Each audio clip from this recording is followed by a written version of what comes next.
Welcome back to Mind Your Biz. My name is Seth, and in today's creator highlight, I've got a really special treat. It's a blend between doing one of our privacy chats with a privacy advocate, but also a content creator, also some would say the leader of a movement, or the face of a movement. And this has been a long time coming. I still can't believe it's taken us so long to finally set this up and do this. But I have with me Rafael Laverde, who is the face of Crypto Vigilante. Raf, welcome to the show. Well, thank you for having me, Seth. I really appreciate you having us here.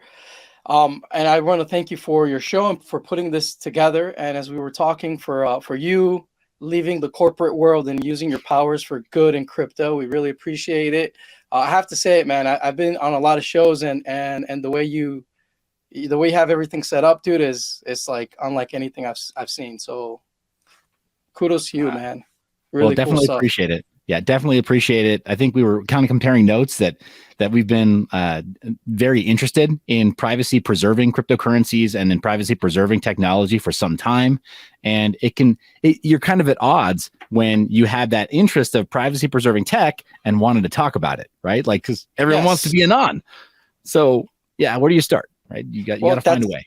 That's what happened to me, right? Like I found myself caught up in the middle of the Bitcoin civil war. And I saw Jeff Berwick, fighting for everyone's life, being out there, calling things as they are. And I'm here working with the BitAngels network, and I'm giving Jeff like an insight into like what's coming our way in crypto, and constantly dialoguing with him. And he's like, Raph, let's start the Crypto Vigilante. And it was really hard for me for a while there to let go of being private and being now being a public person. It was really hard. The nerd in me sometimes cries, but I know that I'm on the path, because I'm able, Jeff and I now are able to give a voice to all these very smart and talented people. If you go to like cryptovigilante.io and who is TCV, if you go to the tab that says who is TCV, you'll see our team of analysts. And it's kind of funny, dude. It's like, yeah, go to who is TCV and just scroll down. And so that's Jeff. Ed Bugos, in my opinion, he's the most badass economist in the world. I honestly don't know of anyone else like him. He's just incredible when it comes to Austrian economics and understanding the banking cycle of the central banks and from the Austrian monetary theory. And if you go further down, you'll see. Now it starts getting dark, right? So I'm wearing glasses. So that's me doxing myself. That's my business partner, Mr. X. Hey, and good old pop-up. It's got to appease the marketing gods. Yeah. And so if you keep going down, you'll see the first guys. These guys were amongst the first ones to chart Bitcoin in the Bitcoin talk forums in 2010. Here they rebranded as Mr. W and Mr. A and W. They're amazing. Our subscribers get almost daily reports from them on technical analysis, and their charts are just mind-blowing. They're unlike anything I've ever seen, because not only do they come from that, from that history of being the crew that first charted Bitcoin in the Bitcoin talk forums in 2010, but they also have a lot of like proprietary charts that like them and maybe a dozen other people have. It's just really badass stuff that they created for themselves. And if you keep going down, then we get more into like more of like fundamental analysis type guys that like in before they came in with these names of Mr. Z and Mr. W, they were known in the crypto space by their names, and they're truly legendary figures in the world of crypto. And that's all I'm gonna say about them. But they've proven themselves over the years again under these new names. Mr. Z actually, he predicted Luna, Seth. Wow. It's fucking wild, dude. He predicted Luna like 3 months before it happened. And he said, guys, this is what's going to happen with Luna as a algorithmically pegged stable coin, run for the hills. And this was during a time when he was doing heavy research on Haven, which is also an algo peg stable coin, but it's based on the crypto note, privacy protocol that shares with Monero. And he called it, and Jeff Berwick, with his experience, was able to make an insane an insane move in teaching all of us how to trade a distressed asset like Luna. He made millions of dollars in front of our faces, and we're a bunch of younger guys, and we knew what was happening in real time, but he was able to time the market, and he bought it when it was kept going down all the way down to like nano pennies, and he just kept buying it. And I think just obviously something we didn't know. Well, we didn't know based on lived experience, but since he's older and he's lived through like many cycles of like tech waves, like the .com bubble, he knew what was going to happen. He had an insight that maybe this is going to bounce, and it did. Oh, and he's got iron guts. You can just tell he's got the guts that don't quit. Like, he doesn't. I would not have the stomach for it. That's the thing. It's like you come to realize that you can have all of the know-how in the present moment, but experience takes you where your knowledge just cannot take you. Even if you are, even if you understand what's happening before your eyes, it is the movement that you make as a person in the market in real time that is defined by your character, that is defined by who you are as a person and your lived experience. If you go further down, we have Mr. P, and his emphasis is on operational security. So in a nutshell, what we do at the Crypto Vigilante is the what are we talking about? The when, that's technical analysis, when to get in, when to get out, when to time the market, if that's your thing, and the how, operational security. How do we actually deal with these technologies?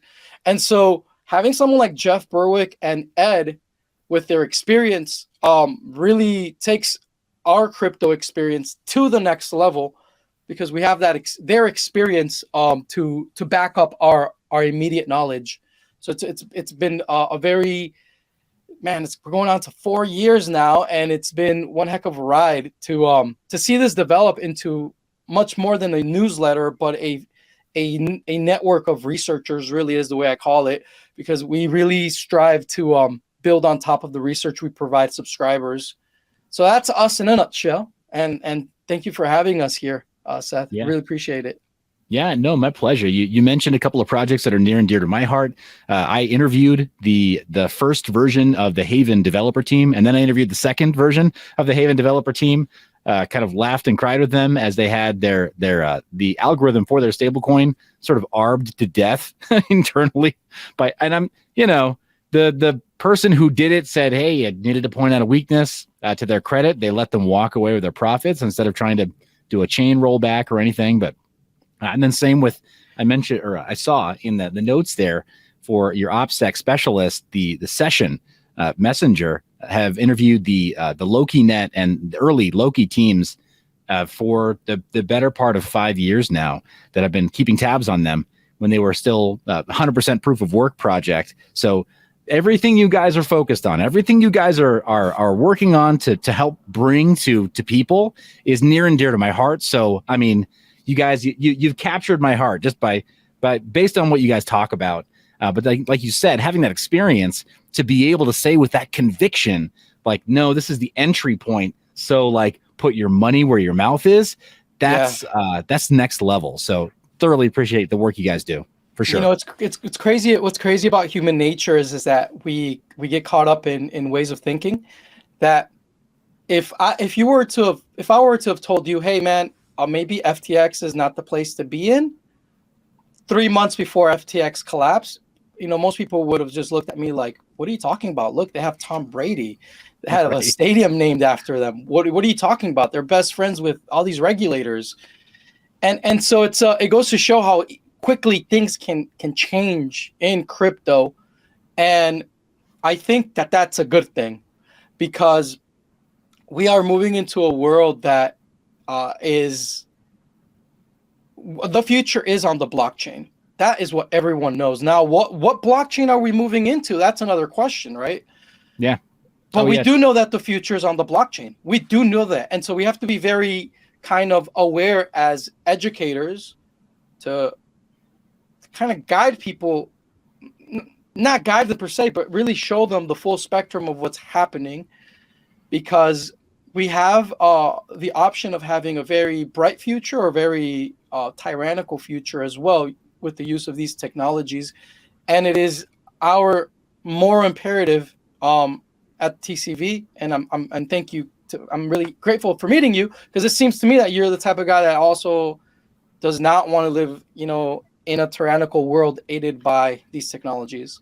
Yeah, no, Raphael, I've got kids. I cannot let them inherit a future where that dark view of cryptocurrency prevails. Just not an option, period. Yeah. So whether that means that I have to learn and then teach them how to use privacy preserving technologies until the laws become just laws, or we attack it from the other side, top down, and we make sure that the regulatory environment doesn't go off the rails and become regulation through enforcement, or regulation through litigation, crushing everybody that tries to do anything innovative by endless frivolous lawsuits. I think both approaches are needed, and then the insight and the education, like what you guys are doing. I mean, it's all hands on deck, and we are getting so close to that event horizon where we're either moving towards that fork in the road.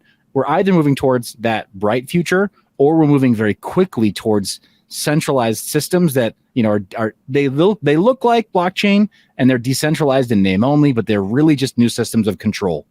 So yeah, I absolutely hear that call from where I am, that just needing to grab as many people as possible who listen to my media, and then make sure that people, if they like what Crypto Vigilante is doing better, or they like the way you present it more, or if it resonates with them, like, I don't care. We just need the signal to get out, right? It's not about winning over one brand or another. It's about making sure that, like you said, tyranny doesn't win. So what we know for sure is that no company, no business, no corporate structure will ever outlive the best of blockchains. So at the end of the day, we all work for the best of blockchains, and it's up to us to figure out which blockchains those are, because nothing's gonna outlive the best of blockchains. No business is gonna outlive the best of blockchains. No. So that's what we work for, really. I've said that the invention of triple entry accounting, blockchain tech itself is the death of the corporation, which comes from dual entry accounting. So it's important to have difficult conversations. Who doesn't know, right? Like that double entry bookkeeping was, for its time, man, it revolutionized things, right? For a minute. But to your point, yeah, it's obsolete now. But yeah, it was the best thing going for a while. The thing, Seth, is that sometimes in crypto we have to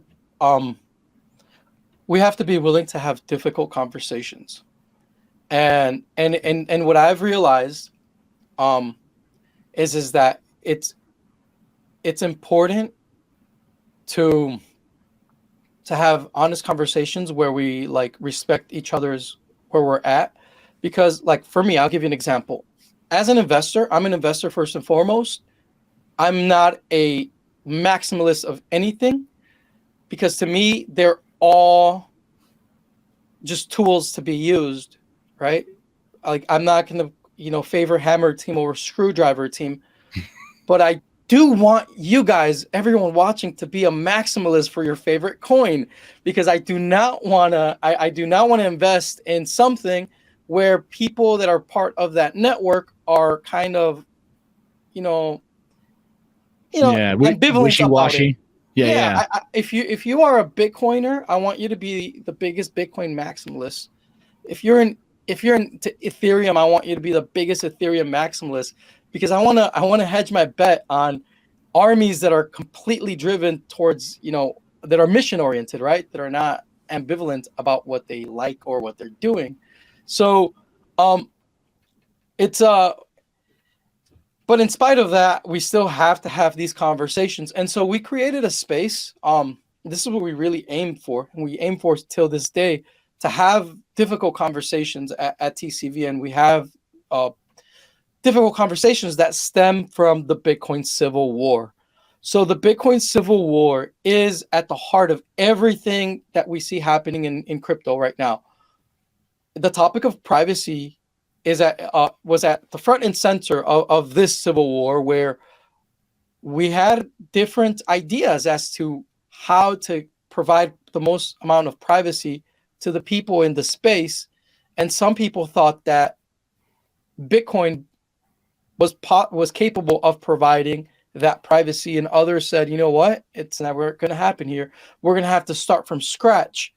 And so that's the birth of like Monero. That's the birth of Pirate Chain. That's the birth of Darrow, and many other privacy protocols that, for example, you've mentioned. But it started with that conversation. It started with that conversation of like, is Bitcoin even for this? Is Bitcoin even for privacy? And I actually, Seth, I'm from the train. Me personally, not the rest of the TCV team. Everyone has their own opinions on this, but I personally think that Bitcoin was never meant to be a privacy coin. For me, Bitcoin was always supposed to be a truth machine, a book that they can never burn, the history that they can never rewrite, a global honesty ledger, so that we can keep the assholes that want power accountable, so that they can't rewrite history, so that they can't censor us, so that they can't erase. We need, and I think to this day, I think we still need that. We do want privacy. I do want privacy, but I also want to hold people accountable. Yeah, and speaking especially truth those to that want power, power. like Yes. yeah, like you're saying. I mean, Chancellor on brink of second bailout. These are famous words where we live, right? Because they're encoded into the blockchain. Can you imagine if Satoshi were active today? Would he be mentioning the Biden administration in a block? Maybe based on what's happening with the banking system here and recent announcements. Are we about to have that moment again? I mean, I remember living through 2008 and not liking it very much. But here we are again. So yeah, it's sad, but it's an opportunity that I think they are also seizing, and that us in crypto, we need to again have difficult conversations, because a lot of what we've done in crypto is allow them to psyop us, for us to fall into psyops where we are diverted from different purposes of these technologies, and a lot of it has to do with this tribalism that people in crypto, and I've fallen into, everyone's fallen into to some degree or another. Tribalism that keeps us from really having a wider perspective as to what really is happening here. And the truth is that these bankster class, they know that that Bitcoin is here to stay. They know that they cannot get rid of this. So their whole game plan has always been, how can we manipulate this? How can we take this and turn it into something that we can use to our favor? How is it that how can we still stay in power? And we're at the point where we're seeing this manifest itself. A lot of the networks that people thought were driven by grassroots crypto communities, people are starting to realize through research that that there were actors behind that. And we can get into all these conversations. I mean, we can talk forever about these things. Yeah, that we talked about that before we started recording. That's the one risk of this conversation. We could go filibuster, man. We could probably be here for 4 hours. So maybe on Twitch sometime. Maybe we do that. But nice. But yeah, to your point, people making these discoveries that are inconvenient and they're unpleasant conversations, like you said before. Like, for example, but they're truthful. For example, the fact that, a lot of the funding of what led to the creation of BTC came from Bilderberg, from AXA, a digital currency group, which is one of the biggest entities in all of crypto, that owns the vast majority of news outlets. That one of their biggest shareholders is MasterCard. That when you study the history of Ethereum and consensus and the infrastructure behind Ethereum, you find JP Morgan. And so you have to ask yourself what's going on here. And you have to be very critical, because what would be the end game of the bankster class? The end game of the bankster class would be to, yes, give you crypto because they know they can't get rid of it, satiate that need, but at the same time,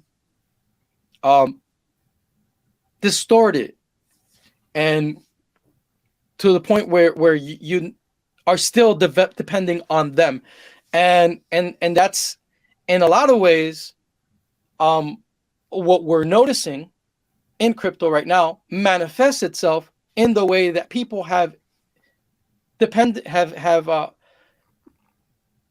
trusted externalities to anything on a blockchain. And so, Seth, I want to make this one observation to you, because you've been in the space for a while, and I want to get your take on this. I'm very curious. But we have this technology of the blockchain. We have this technology of triple entry accounting. We have these technologies already. And we have entities out there that want to provide liquidity in crypto, that want to come in, but they don't use the crypto tech itself. It makes no sense to me that an entity like FTX, they sold you crypto, but they never used the blockchain itself.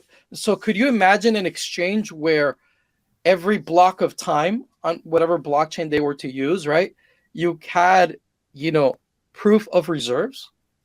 That would be fascinating, right? That would be incredible, right? And it's not like we don't have the technology or the means to do this. We do. We have we just in the field of zero knowledge proofs, we have many different ways and techniques of verifying reserves without compromising any entities or anything whatsoever. We also have the ability to have exchanges on chain. Like, we could have these exchanges happen on chain.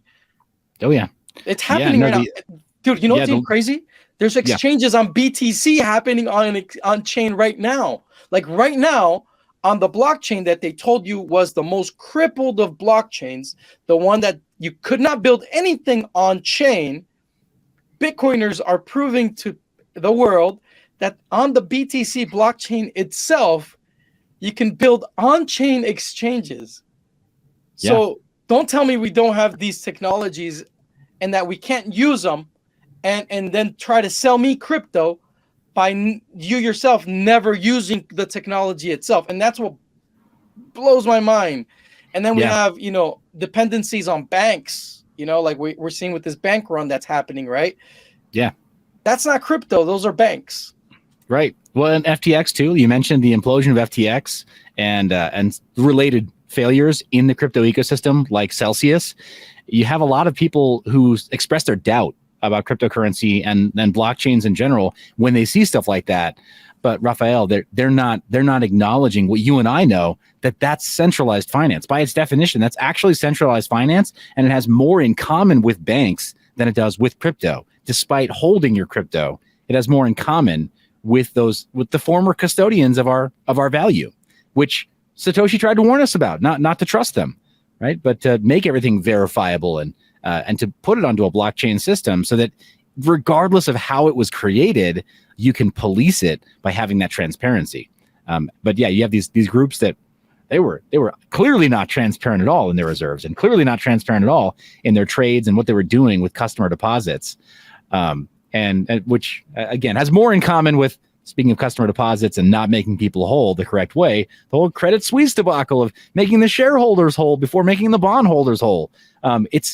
It's everything that we saw during the last economic meltdown, but actually bigger because of the size of the subprime lending that took place from that time until now. Like, most people don't know how incredibly messed up the banking system, how messed up it was before, and how much worse it's gotten since 2008, actually, that it hasn't gotten better. The oversight has not improved. If you want to take the regulatory side, the oversight hasn't improved.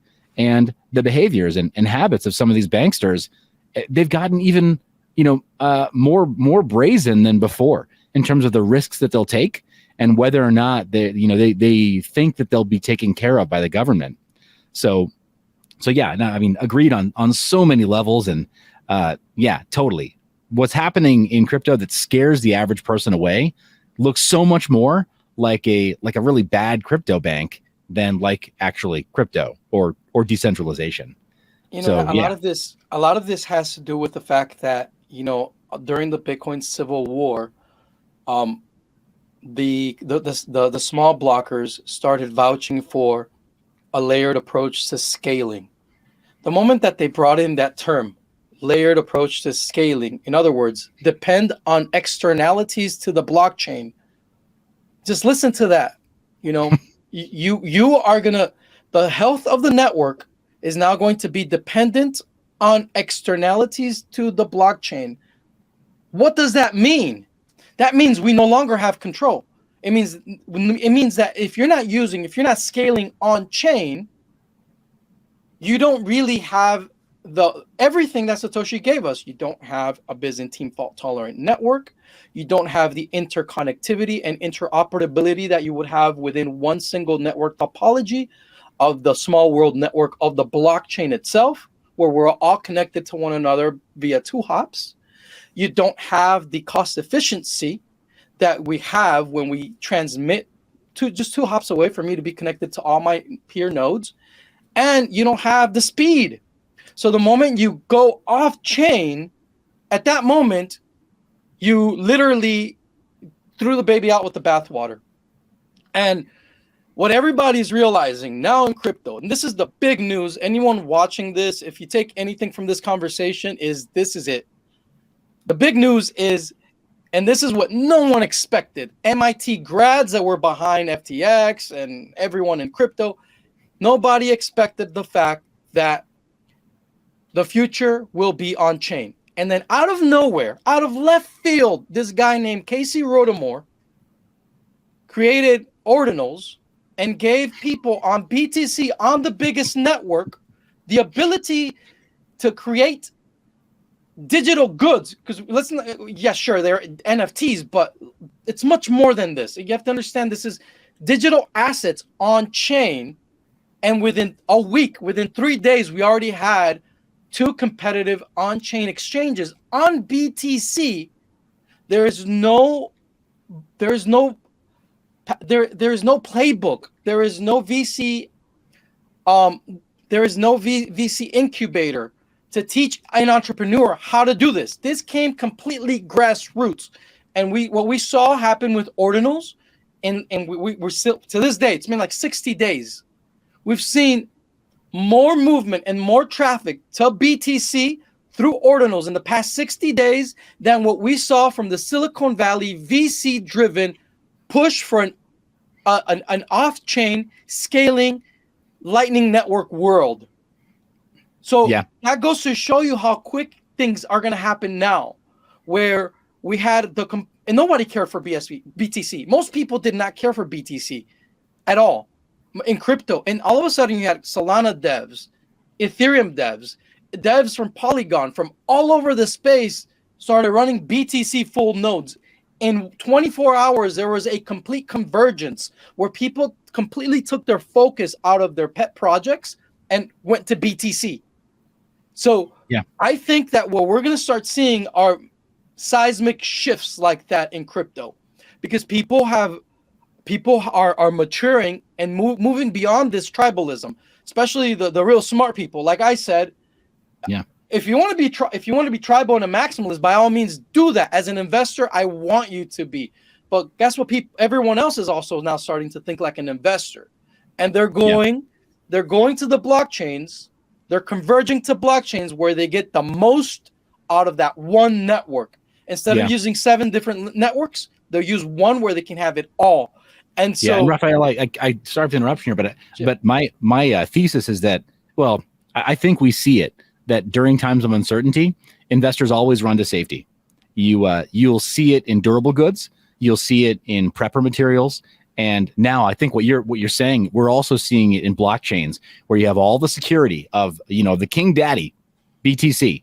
I mean, I'm not going to say anything inflammatory about BCH or BSV at all, because I think there's some brilliant people in those ecosystems, like absolutely brilliant. But the hash rate is undeniably over in Bitcoin, BTC.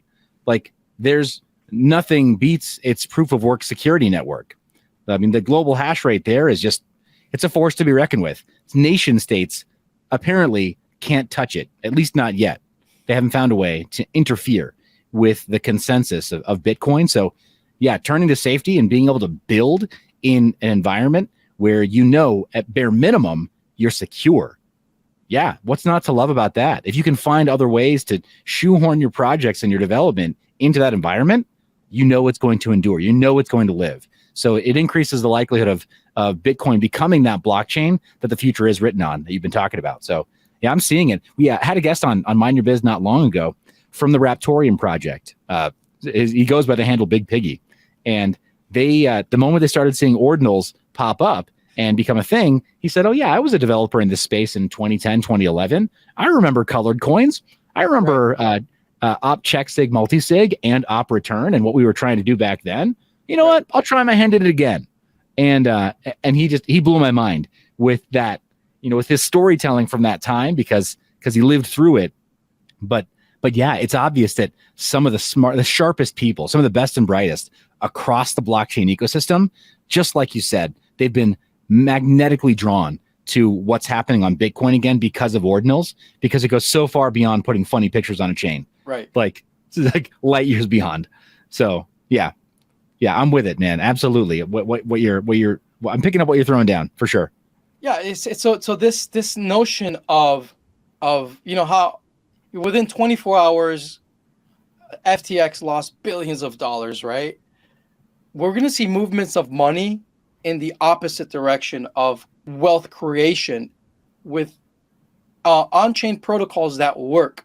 So right now, the movement went to BTC, but as you know, BTC has a cap as to how much space you can have per block of time. But more than that, like what your buddy Mr. Piggy said, what's his name? He goes by Big Piggy. Yeah, Big Piggy. His name's David Owen. Yeah. Yes. So what he said is he's spot on, because not only is this block size important, but also the script size, right? The ability to compute script in Bitcoin, because in Bitcoin lingo, a smart contract in the old days was referred to as the ability to compute script.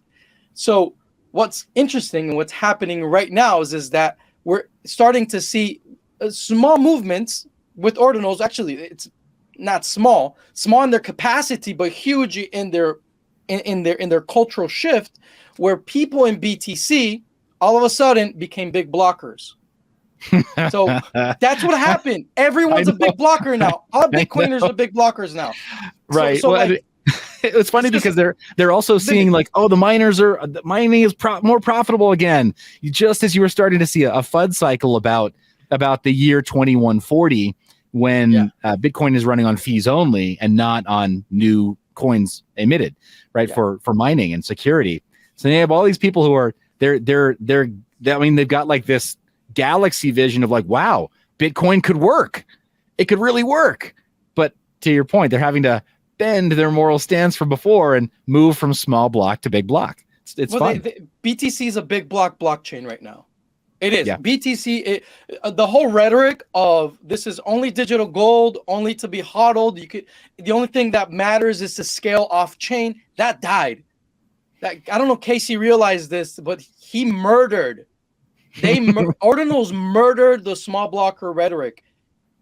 That doesn't exist in BTC anymore. Anyone that would come up on BTC and say, well, you know what, guys, actually, we need to actually decrease the block size even more and take away the ability to do ordinals on chain, that person will get crucified. It's not going to happen. BTC is a big blocker blockchain that is limited. Now, this is a question that I have for you, Seth. Okay. People are getting a taste of freedom, and markets are being created right now. Midjourney just opened up shop. Bored Apes just opened up shop in BTC. You have OpenSea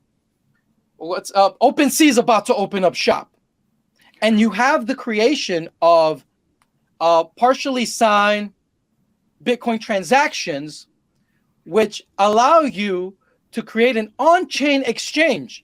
It's already happening on BTC. So there's no excuse for us to ever trust our money to an FTX anymore in the future. See, you guys have to understand that what happened with ordinals, it's much more than just stupid JPEGs. Right. This has to do with the ability to trade on chain. This is the ability to create exchanges on chain of all goods and services. The genius of ordinals is this. This is so meta, dude. Is that ordinals does not care to trade Ethereum, for Cardano, for Monero. No. The mindset of the ordinal developer is one that is living in a post-hyper-Bitcoinization world.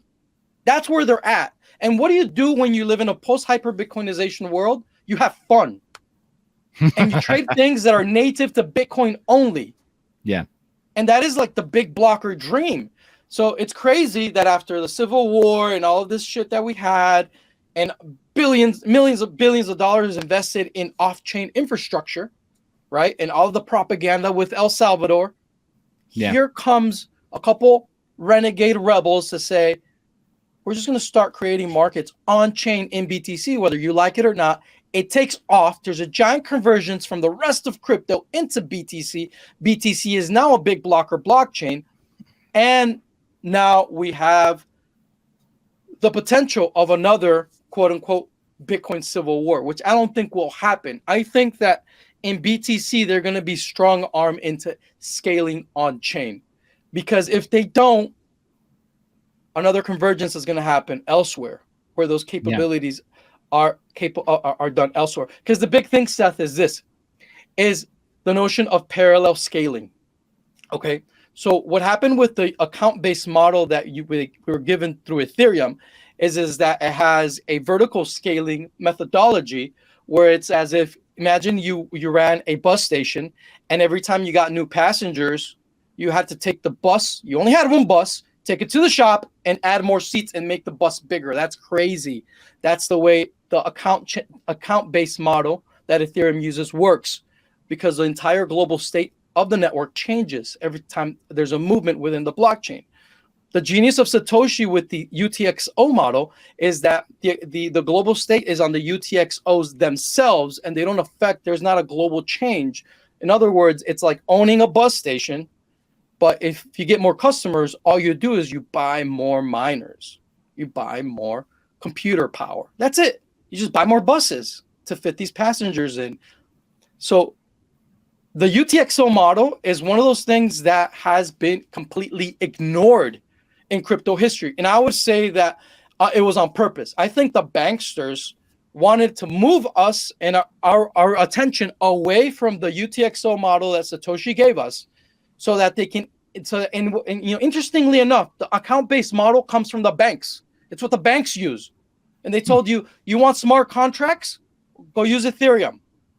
But like, and so everyone turned away from Bitcoin, the UTXO model that Satoshi gave us. But there are some rebels and some rebel Bitcoiners that said no, and they just kept messing with these technologies and experimenting with them. So the moment that Casey opened that tiny door, he cracked the door open with ordinals.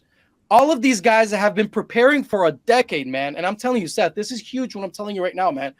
Guys that have been preparing for a decade, that have been completely engaged with Bitcoin's computational power. That one thing that they told you you can't look at, you don't forget about it. Colored coins, like your friend, what's he, Big Piggy? Yeah, David Morris.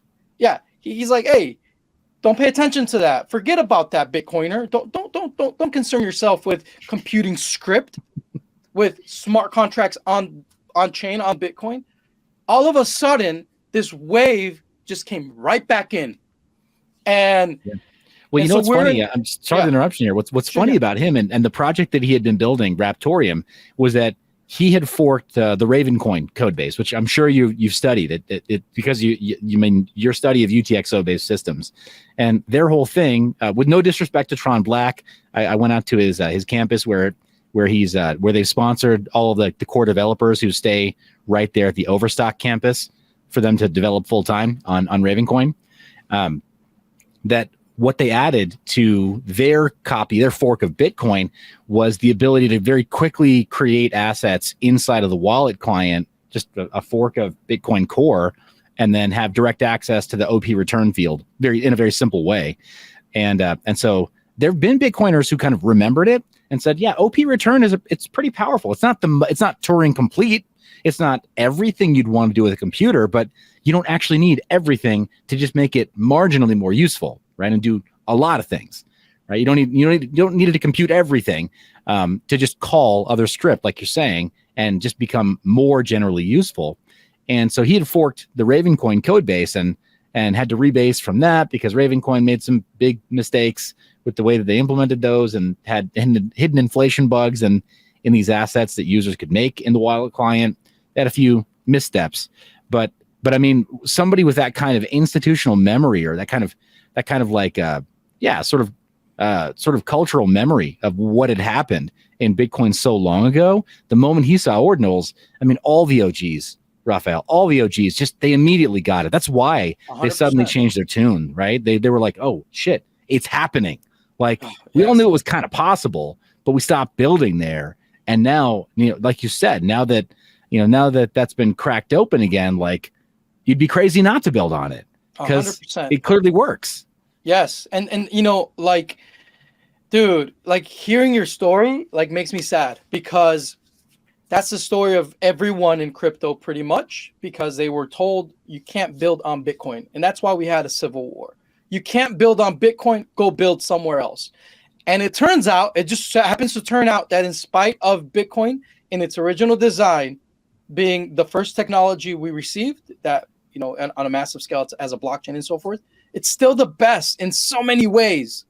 And so there's this, we're going to be seeing many seismic Copernican revolutions in crypto to come, and they're going to happen faster than we think, Seth. I think that we are just at the cusp of Balaji. He said he sees Bitcoin at it says Bitcoin at $1 million within 3 months. It's been 6 days since he said it. We have 84 days to go. Yesterday I did the math, and that's 4.35% gain daily for Bitcoin in order to reach that goal. That's not out of this world in crypto terms. So will we see Bitcoin at $1 million? Yes. We're gonna see so much movement in this market. It's gonna be incredible. It's gonna be unbelievable. And it's sad because look, I'll tell you something, Seth. Your friend was held back 10 years in his development. He had to go elsewhere and create another network. He had to create another blockchain, another protocol for him to do what he wanted to do. But imagine if we from day one, we would have been able to play with Bitcoin and do whatever we wanted. And I think that those guys, the people that held us from completely embracing everything that Satoshi gave us, they're going to go down in history as people that are not going to have the greatest of reputation, because we're going to look back and we're going to be like, why was it that for 10 years they told us we couldn't do it on chain with all of these, in my opinion, fallacies, right? Now, Seth, we need to talk about privacy because as much as the movement can happen towards Bitcoin, it could happen towards a privacy coin as well. Well, beyond that, it can happen in a couple of ways towards privacy. There are a couple developers who've talked about, while it is a very fringe case and hard to imagine right now, that ordinals could be printed on Monero. It's much more difficult to make happen, but there is a possibility of getting there. I think they're doing it actually. They're trying. Yeah, they're I mean, Mordinals. See, I blinked. I the last time I checked in was 10 days ago. You can't do that in this space, right? No, you can't do that, man.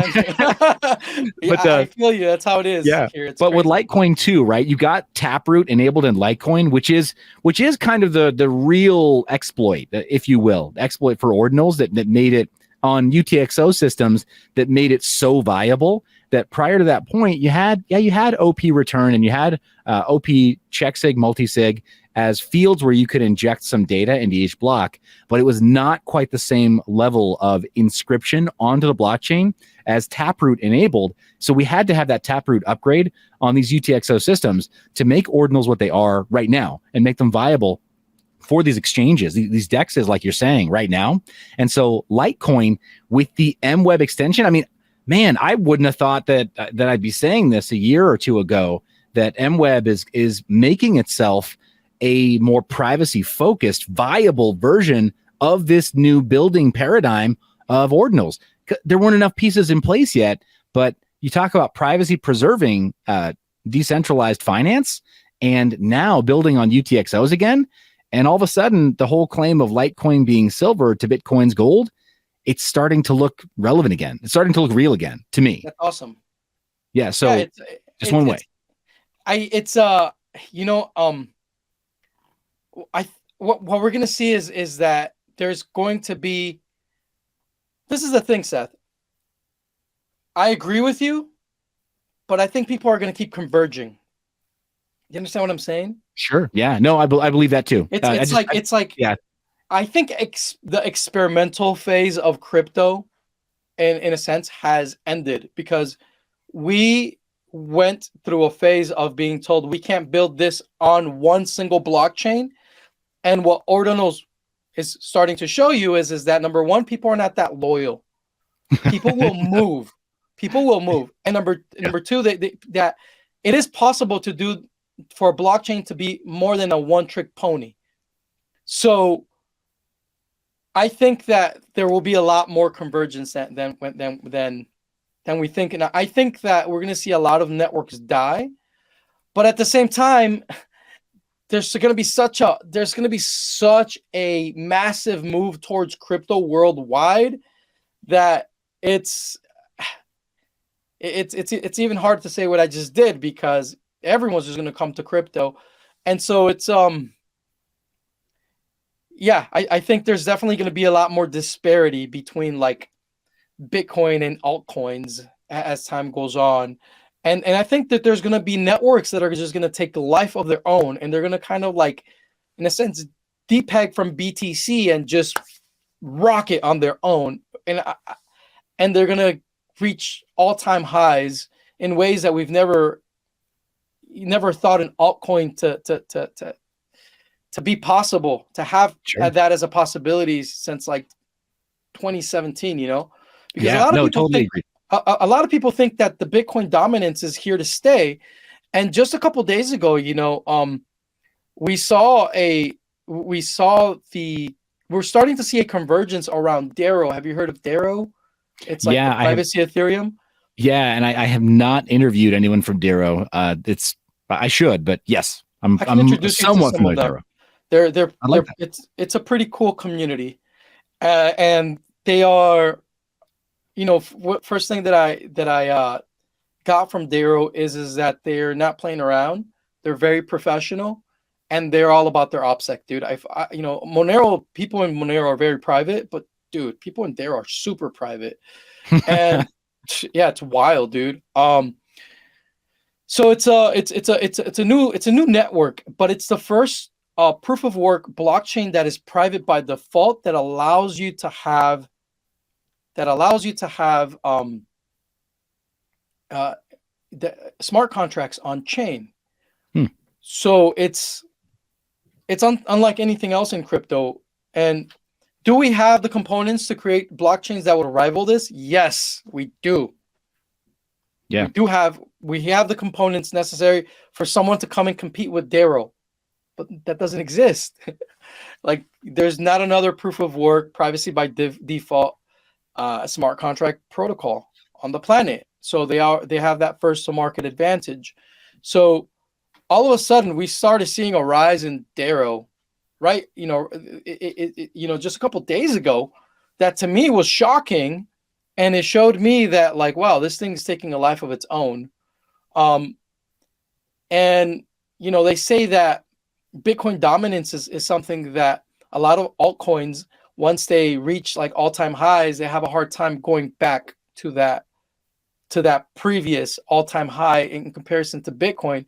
But I feel as if what's about to happen in crypto, because of all this craziness with the banks and the convergence that we saw with ordinals as the example of what could happen anywhere in crypto, I see us moving into very turbulent but positive times. Like, this bull market coming up is going to be crazy. And I really think that Balaji, what he's saying about Bitcoin to $1 million in 3 months, I don't think that's crazy. I think that's so doable, dude. It's only, again, 4.3% increase valuation every day since yesterday, which is totally doable, man. Yeah. Now that said, we did see a pullback, I think, between yesterday and today. But so like we were saying before, man, a lot can happen in a day, right? Crypto, it's a time warp, right? A day feels like a week feels like a month, or and vice versa. You can really, yeah, mess with your relative experience of time for sure because of the charts that we look at and block times too. Really try to live one block at a time if you can. But I'm kind of curious. Yeah, switching gears a little bit. I'm kind of curious, and this is. We're going to throw a wrench into our discussion about privacy and about blockchains. Do you have exposure to Pulse Chain and the Pulse and Hex community? And how do they strike you?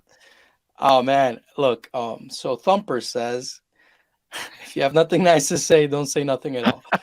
And so that's where I'm going to keep it. Fair. I think that all blockchain experiment. This is my PC snippet here. I think I'm all for experimentation with all of these technologies. I just don't care for what you just mentioned. But I will say this. We are moving into such a crazy world that I think privacy is still going to be extremely underrated. Because look, this is kind of a question that I have for you, Seth, because it seems like the world really cares for interoperability, cost efficiency, speed, and the ability to do cool things. And so, but when it comes to privacy has always been something that people are like, okay, cool, nice, yeah, I like that option is there. But it seems to me that with the craziness of the bank runs, I think we're going to start seeing a huge emphasis on privacy coins. And when I see like something like Pirate Chain, have you heard of Pirate Chain? Yeah, shout out to Drath that had him on the channel. I guess it's been over 2 years now, and I guess JL777 shout out for creating an ecosystem where Pirate Chain could exist. So yes, I know it, dude. So like something like Pirate Chain is so underrated because it's like if you like Monero, dude, this is like has an anonymity set that just dwarfs what's within Monero, and it's what everybody ever wanted Zcash to be. And when you hear someone speak of the likes of like Daniel Kim, someone that has an office that caters to the needs of high net worth family offices, you hear him and other individuals like him say that what they care for most is to get away from financial voyeurism. And I really think that we're going to see convergence around privacy coins. I don't know when it will happen, but when it happens, it probably will be crazier than anything we've ever seen. So that's something that I know will happen eventually, but for just as a matter of self-preservation, I think that everyone should have some exposure to privacy coins, because we live in a world where we're constantly under surveillance, and it's just going to get worse.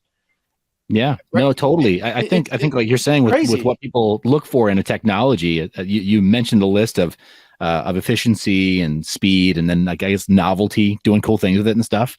And then they don't really look for privacy in technology. It's so funny. Human nature, when you take advanced technology out of the picture, yeah, of course we look for privacy, man. We used to pass, like in our lifetimes, we used to pass handwritten notes because that was the only option we had, right? And we had them folded up so no one else could see. And when we were done with them, we either ripped them up or we burned them or we ran them underwater until it was pulp and couldn't be read anymore. Like we had perfect privacy in an analog world.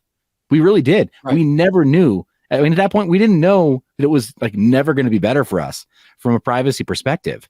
But then, enter the mass adoption of cell phones and texting in the clear. We didn't even know what we were doing. Right? We assumed it was private.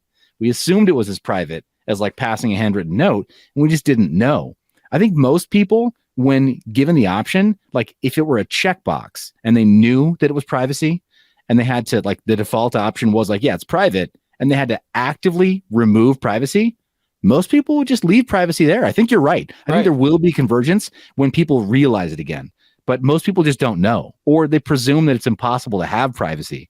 So they just say, whatever. I'm already using the internet. I'm already using my cell phone. Everyone's tracking me all the time. Nothing's private anymore. I give up. But they just, I think they just need to have the epiphany, have the moment where they realize that it's possible to reclaim some privacy, at least in some areas of their life again. And yeah, private by default coins, they do make that a reality, because it's like you can't use them any other way. So like any exposure you have to Pirate Chain or Monero or any other coin that is that's private by default, at least based on the wallet client, where maybe the networks are not private by default. Anytime that users start to see that, it brings their mind back into that mindset. On that note, let me ask you, with the Samurai wallet devs and what their implementation of CoinJoin on Bitcoin, like is this something that the Crypto Vigilante team and the Dollar Vigilante team or Crypto Vigilante, are they on board with it? Do you like privacy on Bitcoin, or do you feel like it's kind of not the ideal for Bitcoin? Well, I really like the Samurai team, and we think that what they're doing is extremely noble, and we're really happy that they're doing it, because them and Sparrow Wallet and Ronin Dojo, because it's just weird, Seth, that like people forgot how important this is. And no, I mean, we really commend them for doing what they're doing with Whirlpool, with the ability of obfuscating transactions. We do know that it's in BTC and in any Bitcoin protocol, or we call them transparent coins, because they really are. There's just no real way of being completely private on Bitcoin. You can obfuscate and tire them out. So what they do is that like you can tire out someone that is doing financial voyeurism on you by creating more hops and moving the money around more.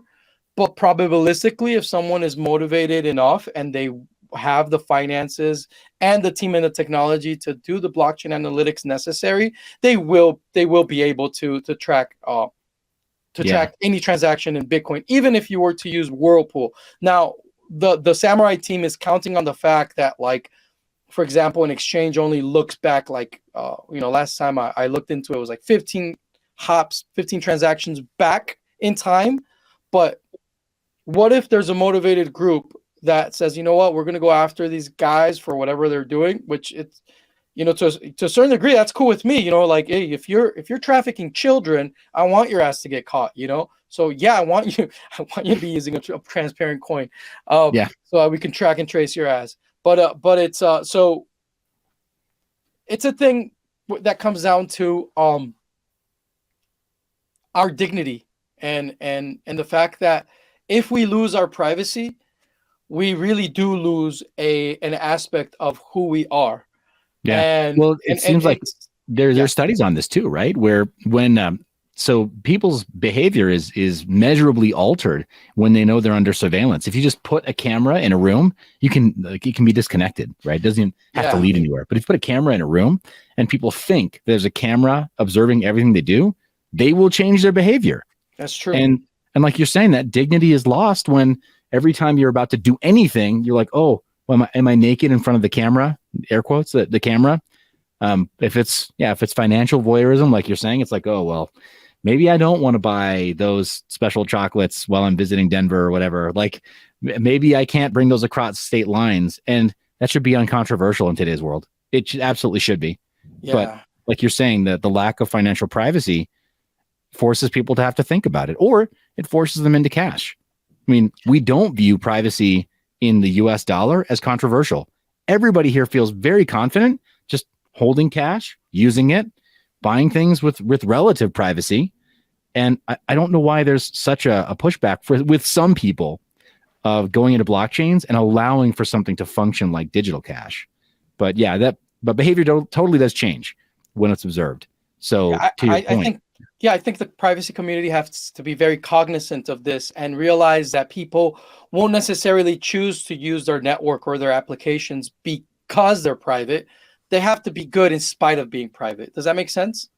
Yeah, no. Well, it's kind of like competitive, whether they're private or not. And yeah, it's you're right. It's sad that we have to have these conversations I wonder what we could do, or what the crypto community could do to emphasize the importance of this anymore, because evermore, because there's nothing wrong with being out in the open. They're just tools, right? Like we use Twitter, we use YouTube, but there is also a necessity for your private life to be secured. The ability to close the door when you go to when you're in your house, and lock the gate. Um, it, Yeah. it's Yeah. it's one of Totally those agree. things, man. I wonder about that too. In Denver, I went to the ETH Denver show and spoke with the leadership team from Railgun, as well as Tor Bear from Secret Network, in the Cosmos ecosystem. Right? They have the hardware based security that they use, which is not perfect, but it's kind of like, it's good enough. It's kind of how they view it, and it helps fill a need in the privacy stack. But he said something that I found very interesting, and I wish I could use the footage from ETH Denver. We had a system failure there in the podcasting booth, but so I want to attribute this correctly. But Tor brought it up. He just said, "Yeah, most people think of privacy as hiding. Privacy is just protection. That's it. The way you laid it out, it's a lock on your door. It's a swing fence on your gate that you can keep shut. It's not going to keep out the most determined attackers or the government, right? When they think that there's a reasonable cause to investigate you, they're going to be persistent, right? They're going to find the means to overcome those measures. But it is going to keep the voyeurism at bay, like you were saying. It will keep those low effort voyeurs who just think it's their right and their privilege to peer in on everything you do. It'll keep them out of your life, hopefully. And so, yeah, I love the way that was phrased. That it's not, privacy isn't hiding. Privacy is just protection. Yeah, it really is. And so it's almost like one thing that I've noticed is almost like people losing their scruples, because do you understand what I mean by that? Like, imagine the person who, if you go 1 week without showering, you probably feel uncomfortable, right? Okay. Yeah. But what if you live in a situation where you have to go years without showering because you're in a concentration camp, God forbid, you lose that you lose that disgust of like, dude, I need a shower over time. You lose that. But it's also because you've also felt you've been dehumanized because you're not free. You're not free to do those things if you feel like it. Yeah. But that's exactly it. People are being dehumanized. Like you hit the nail on the head. That's exactly what it is. People that lose their scruples are people that are dehumanized. It's like the prostitute that just sells her body and keeps selling her body and just doesn't care who touches her now. Yeah. She's been dehumanized to an object to a point where it's like she doesn't care. And it's sad, but that's literally what's happening to us because we don't have privacy, because we are completely being pimped out by big tech, that we've been dehumanized. I love what you just said. You're 100% right. Yeah, no, your point. Yeah, it's being pimped out by big tech, right? Our data and our metadata, every layer of data that we have, that we work with on the connected systems, the internet, they'll try to exploit all of it, right? Like head to toe. They want to know everything about us so they can go sell it, make a quick buck on anything they can find out about us, including financial data and metadata. Well, so, Seth, this is the point right here that I think is the most important point in all of crypto history. I come from the school of thought that I think that what Satoshi gave us is to fight against this itself. That this was the reason why why Bitcoin was created. It was created to compete with big tech so that we can own our data and so that we can do something that big tech cannot do with our data once they take it from us. We're able to protect our own data with Bitcoin proof of work, and we can go straight to connect with peers, our miners, or Bitcoin businesses themselves for interacting in this new internet that is Bitcoin. So for me, it's obvious, I'm an extreme big blocker when it came to the Bitcoin civil war. To me, Bitcoin was a new internet. And this was the conversation that, in my opinion, they did not want us to have back then. And this is why they told us to scale off chain, to forget about scaling on chain, to forget about computing script. And this is why they this is why ordinals is so important, because we're starting to see a convergence around this idea. And it's beautiful how it's all happening in crypto Bitcoin history, that it's happening after a time where we had FTX. It's happening during a time where we have another bank run. So people are starting to realize, well, if we have these technologies, why aren't we using them to their full capacity? And that's really where I think the cusp of the conversation in crypto is happening right now, Seth. And what I'm about to tell, I think, is extremely important, man. Yeah. We're at the tipping point right now where the smartest of people in crypto are having this conversation right here. Why can't we build it all on chain? And there's going to be many anti-capitalist reasons why. A lot of them are literally socialist driven, because everyone should build their own car, they'll tell you, because the productive capacity of capitalists should be limited in order for the sake of fairness, right? But they use other words in crypto, right? Like decentralization and whatever else they want to throw out there. Fairness, right? Egalitarianism. But in reality, we have these technologies, and as the market specializes in understanding what these technologies are capable of in their fullness, we're going to see convergence unlike we've ever seen before. And this is what they don't want you guys to know. They don't want you guys to know that we have these capacities, because they want to keep you enslaved to their systems. They want to keep you focused on just using their networks and what they give you, so that they can keep using you the way that they want to use you most, which is by taking away all of your precious creativity and content that you create, so that they can monopolize it and use you as the product. That's literally all they really want. And that's the craziest thing, Seth, is that when people talk about NFTs,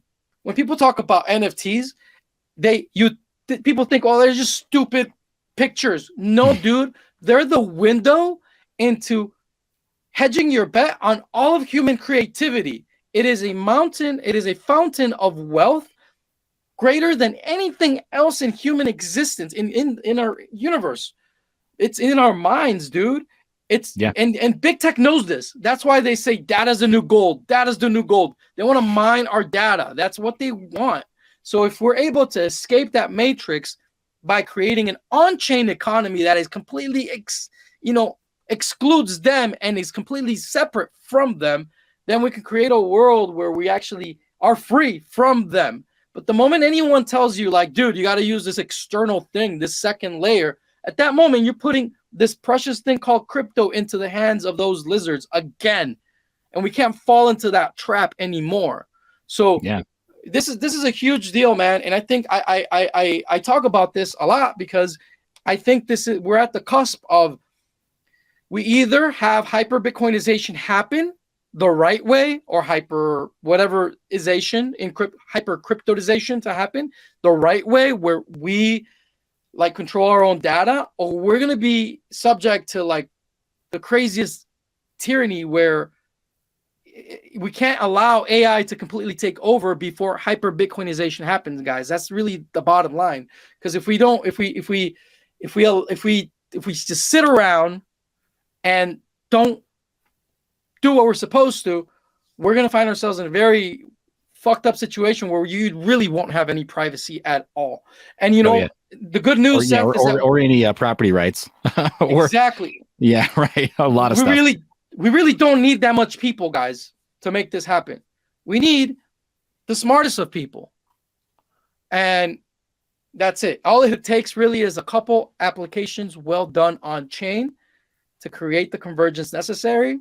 And it's already happening, actually. I think ordinals is the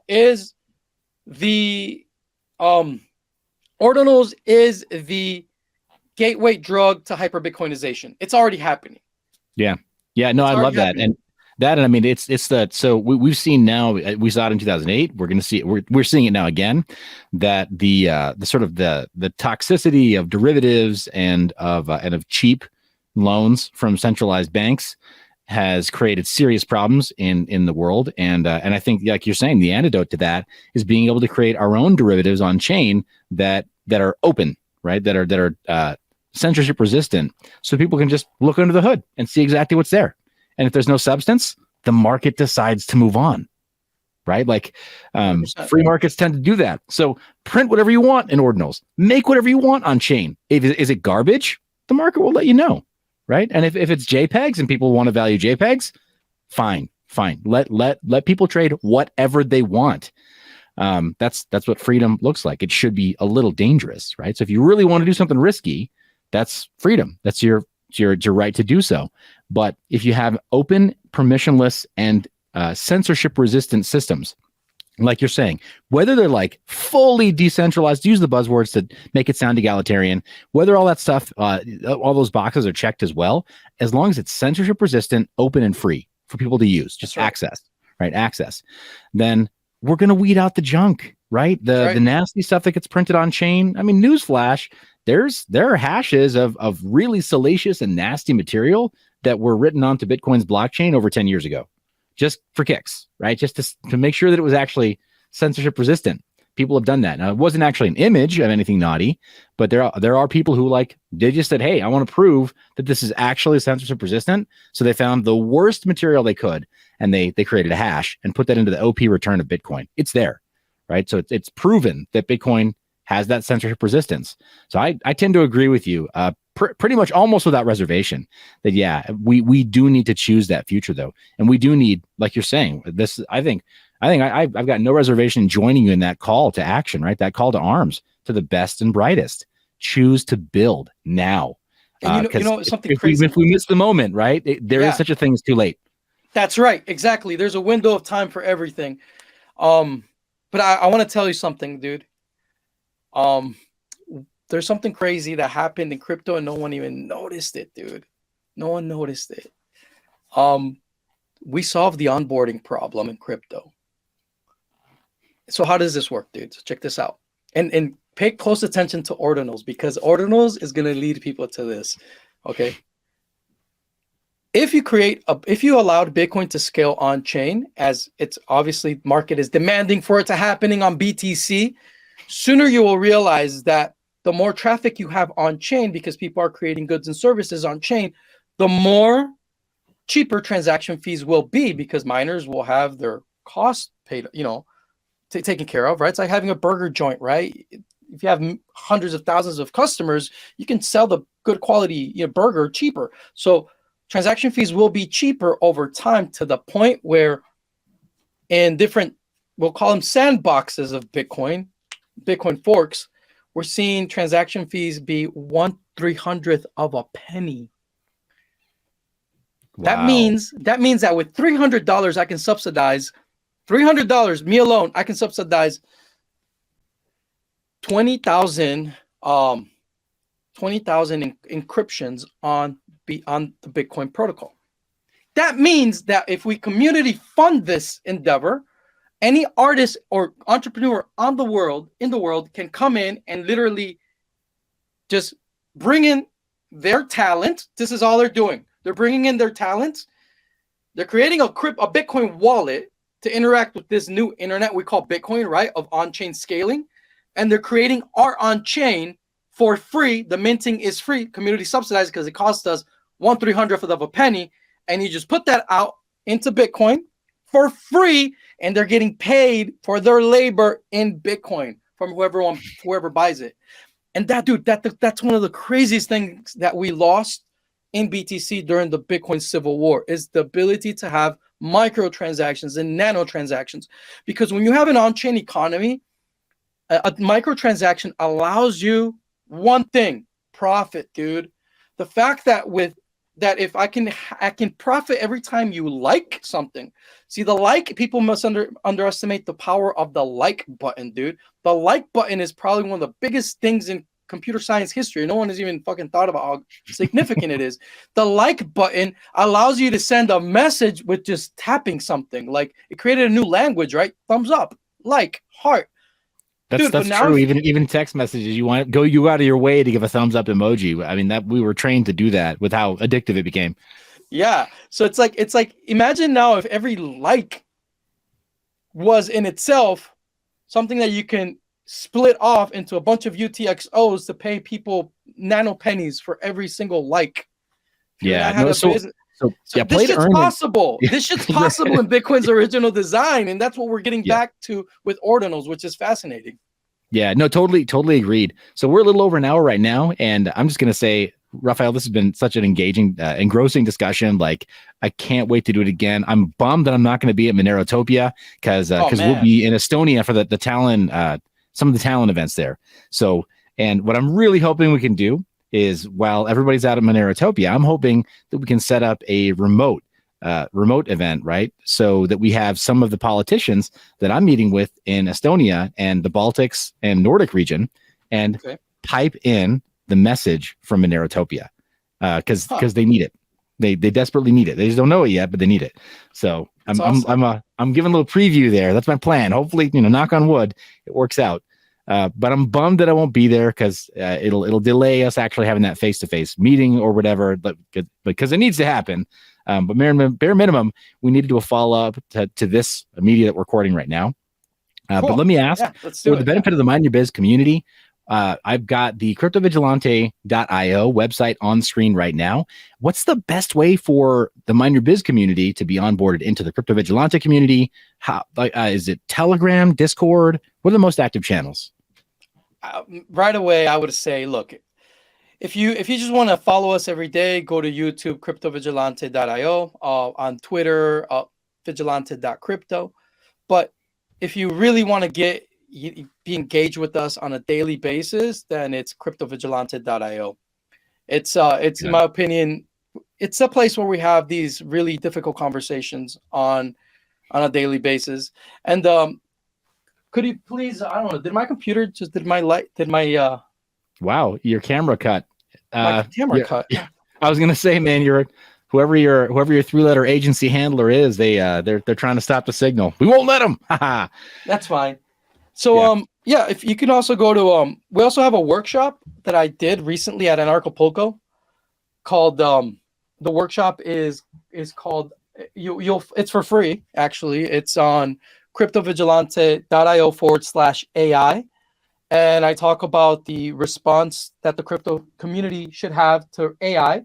We created an API that uses proof of work to categorize content on the internet.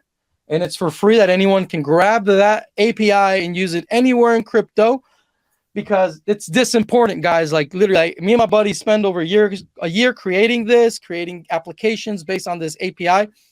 The FAQ is everything is there. Just go to cryptovigilante.io/API. And that, in my opinion, is the best response that we can have towards AI from a crypto perspective. And then also we have I also talk to you guys about the crypto onboarding problem that we solved, that I quickly described for you guys. And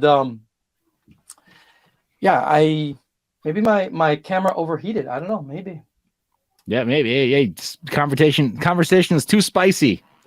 Just a little too picante, but that's all right, man. We maybe all right. You gotta do it. People have to, people are looking for this. People are hungry for it, right? And I'm sure you hear that all the time.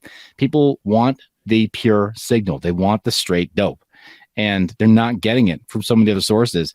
I've been covering the news cycle here on the channel for a little while now, and man, even I'm getting tired of it, right? Like you have to get back to the brass tacks. You have to get back to the fundamentals and remind people, help them wake up that these things are important, right? Like clawing back our dignity, the way you said it. I love the way you said it. Right on. Clawing back our dignity. And we do that by using these technologies together. So we have this Friday, we're having a roundtable with all of the Crypto Vigilante analysts, where we're going to be sitting down and talking about all the craziness that's happening with the banks. This is the first time we actually have a roundtable like this, guys. So you go to cryptovigilante.io/roundtable. And that's happening this Friday at 6 p.m. Eastern.